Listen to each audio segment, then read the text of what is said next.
Bagaimana memahami hadis yang mengatakan tidak masuk surga tanpa hisab seseorang yang meminta diruqyah? Apakah termasuk ruqyah syariah? Karena saya pernah ingin diruqyah tapi tidak jadi karena diberitahu hadis tersebut. Allahu a'lam. Ini sudah berulang kali sebenarnya saya luruskan teman-teman sekalian tanpa mengurangi penghormatan saya kepada para asatidzah atau duat yang telah menyampaikan kalau yang dimaksud adalah termasuk ruqyah syariah, gitu kan? Teman-teman sekalian, saya ulangi kembali hadisnya. Hadis ini diriwayatkan oleh banyak ya, ahli sunan juga. Kalau saya tidak salah diriwayatkan Imam Ahmad. Kata Nabi SAW, akan masuk surga dari umatku 70.000 tanpa hisab. Perhatikan cirinya Nabi sebutkan. Yang pertama, tidak bertatayur. Tahu apa tatayur? Gantung nasib dengan benda. Pernah saya jelasin, tangan kanannya gatal mau keluarin duit, tangan kiri kanan mau dapat duit. Ini dusta tatayur, nggak ada.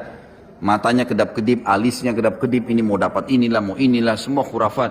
Hari Selasa itu adalah hari sial lah, apalah macam-macam. Kalau rumah kayak feng shui, orang-orang non-muslim itu kalau ada kayu menghadap begini nanti akan jadi musibah kalau tidak ada cahaya di sini, macam-macam. Ini semua tatayur, nggak boleh menggantungkan nasib sama benda. Ini larangan bukan? Larangan atau perintah ini? Larangan. Baik. Yang kedua, sabda Nabi SAW setelah tidak tatayur, tidak bertato. Larangan atau perintah ini? Larangan. Berarti ada larangan ya. Yang ketiga, maksudnya ini perbuatan yang haram nih. Yang ketiga, tidak minta ruqyah. Sekarang bagaimana memahami tidak minta ruqyah ini?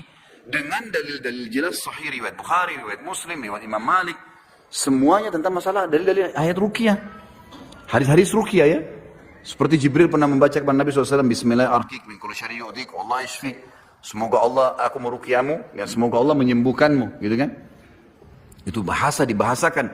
Nabi SAW pernah kena sihir dalam hadis Bukhari oleh Lubab ibn A'sam. Lubab ibn A'sam, orang Yahudi dari suku Za'far, yang mengambil sisir Nabi SAW dan rambutnya kemudian ya disihir, dimantrain.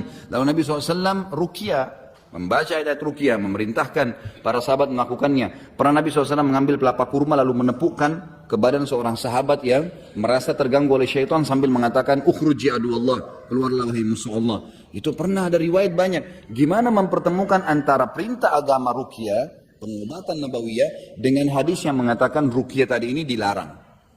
Teman-teman ulama hadis menjelaskan, sebagian, tidak semua tentunya, mengatakan bahwasanya yang dimaksud dengan ruqyah dalam hadis yang pertama 70.000 itu adalah secara etimologi, secara bahasa. Karena selalu dalam buku-buku fikih kita ada namanya lugatan wa istilahan, lugah, bahasa dan istilah, gitu ya. Selalu misalnya kalau kita baca buku fikih tentang sholat, pasti sholat itu dijelaskan dulu. Sholat secara bahasa apa sih? Doa. Secara istilah apa? Gerakan yang dimulai dari takbir dan diakhiri dengan salam. Kan ada penjelasan. Nah yang jadi tolak ukur adalah yang dilihat di sini bahasa atau istilahnya, dilihat diposisikan di situ. Ruqyah di sini teman-teman, kalau secara bahasa letter raka itu artinya meniupkan bacaan. Ya. Jadi mantranya dukun juga itu namanya ruqyah. Mantranya dukun ruqyah juga itu, karena dia meniupkan bacaan. Makanya untuk membedakannya namanya ruqyah syariah. Bacaan yang ditiupkan yang syar'i. Ada hadis lain bunyinya begini. Ar-ruqa wat-tama'ila wat-tama'ima wat-tiwala syirkun. Ar-ruqa jamak daripada ruqyah. Ruqyah tiwala, gitu kan?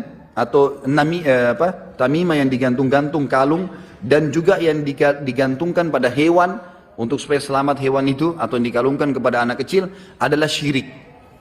Perhatikan di sini ruqyah, ya, kalung yang digantungkan pada orang, yang digantungkan pada hewan atau kendaraan adalah syirik. Berarti ruqyah syirik nih kalau difahamin begitu. Benar nggak? Tapi ternyata di sini kata ulama bukan itu. Ini ruqyah secara bahasa, artinya mantra yang dimantrain oleh orang-orang. Ya, itu berarti orang-orang yang bukan orang beriman, bukan doa-doa yang dianjurkan, maka berarti itu adalah perbuatan syirik. Jadi sini secara etimologi teman-teman sekalian, bukan secara istilah, gitu kan? Karena kalau kita tarik, oh ternyata orang yang minta ruqyah tidak akan masuk surga. Tapi bagaimana dengan orang yang sakit? Orang yang sakit gimana caranya? Kata Nabi SAW, tadawaw ya ibadallah, berobatlah kalian wahai hamba-hamba Allah. Bagaimana kita memahami hadis ini? Orang sudah sakit baru tidak mau. Ada seseorang teman saya, juga sering berkonsultasi masalah agama, beliau beruqyah, lalu ditanya, Ustaz saya pernah hadapin satu orang pasien, ini orang sudah 15 tahun kena sihir, setengah mati, setiap hari ketindihan, setiap hari mimpi buruk, ribut terus dengan istrinya. Tapi dia nggak pernah mau ruqyah. Udah 15 tahun. Kemudian dia datang kepada saya. Konsultasi, saya rasa begini, saya rasa begini. Terus tidak sengaja teman saya ini bilang, Pak, kenapa nggak ruqyah? Dia bilang, saya tunggu kalimat itu Ustaz. Saya ditawarin ruqyah. Supaya saya mau ruqyah. Kalau saya minta, saya takut kena hadis tadi. 15 tahun sakit. Sama orang ke dokter, dia bilang apa?